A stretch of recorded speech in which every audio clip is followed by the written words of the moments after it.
Hi, நான் தான் உங்கள் ஸ்ரேயா குமார். கேரட் அல்வா செய்யலாமா? வாங்க வீடியோக்குள்ளே போகலாம். நான் 1 kg கேரட் எடுத்திருக்கேன். அதை நல்லா வாஷ் பண்ணிவிட்டு இப்போது துருவிக்கிறேன். அதை நான் எனக்கு பிடிச்ச மாதிரி நீளமாக துருவிருக்கேன்.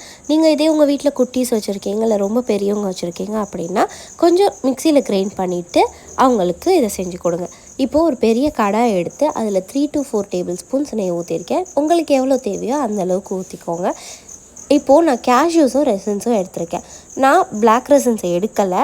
ஸோ ஏன்னா என்கிட்ட பிளாக் ரெசன்ஸ் இல்லை. உங்கள்கிட்ட பிளாக் ரெசன்ஸ் இருந்துச்சு அப்படின்னா குழந்தைங்களுக்கு செஞ்சு கொடுக்குறப்போ பிளாக் ரெசன்ஸை வச்சே செஞ்சு கொடுங்க. பிளாக் ரெசன்ஸை போட்டு ரெண்டையும் போட்டு நல்லா ஃப்ரை ஆக விடுங்க. நெக்ஸ்ட் அந்த ஃப்ரை ஆனதுலே நம்ம துருவி வச்சுருக்க கேரட்டையும் போட்டுடலாங்க.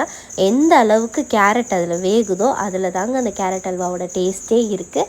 இதில் மேக்ஸிமம் வெந்தால் தான் நம்ம பால் ஊற்றுறப்போ இன்னும் கொஞ்சம் நல்லா வேகும். ஸோ முடிஞ்ச அளவுக்கு இதை நல்லா வேக வச்சுருங்க. இது எப்படியும் செய்கிறதுக்கு 45 minutes ஆச்சு ஆகும். ஸோ நீங்கள் வீட்டில் டைம் இருக்கப்போ இதை செஞ்சு பாருங்கள். ஓகேவா? இப்போது நான் எனக்கு இதில் தண்ணி சேர்க்கலை. உங்களுக்கு தண்ணி வேணும் அப்படின்னா நீங்கள் இதில் பால் கம்மியாக சேர்த்துக்கோங்க. நான் ஃபுல் அண்ட் ஃபுல் பால் வச்சே செஞ்சுருக்கனால எனக்கு 1/2 லிட்டருக்கு மேலே பால் தேவைப்பட்டுச்சு. ஸோ அதனால் நான் பாலை வச்சு மட்டுமே தான் வேக வச்சுருக்கேன். நான் பால் ஊற்றுனதுக்கப்புறம் பால் ஊற்றுனதுலேருந்து மேக்ஸிமம் ஒரு 20 to 25 minutes ஆச்சு நான் பால்லே ஆக்சுவலாக அதை வேக வச்சுருக்கேன். ஸோ அப்போ தான் வந்துட்டு அந்த பால் கொதிச்சு வரப்போ அந்த சுற்றி அது ஆடை ஃபார்ம் ஆகிற மாதிரி இருக்கும். அந்த ஆடையெல்லாம் எடுத்து விட்டு வேக வைக்க தான் அதோடய டேஸ்ட் இன்னும் சூப்பராக இருக்கும்.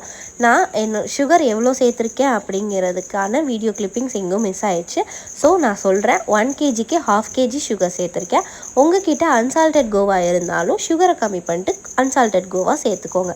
இந்த பாக்ஸ் நான் எதுக்கு பேக் பண்ணுறேன் அப்படின்னா நான் ஷாப்ஸில் கொடுக்க போகிறேன். அதனால இந்த பாக்ஸ் பேக் பண்ணுறேன். உங்களுக்கு இந்த கேரட் அல்வா வீடியோ பிடிச்சிருந்துச்சு அப்படின்னா லைக் பண்ணுங்கள், ஷேர் பண்ணுங்கள், சப்ஸ்கிரைபும் பண்ணுங்கள்.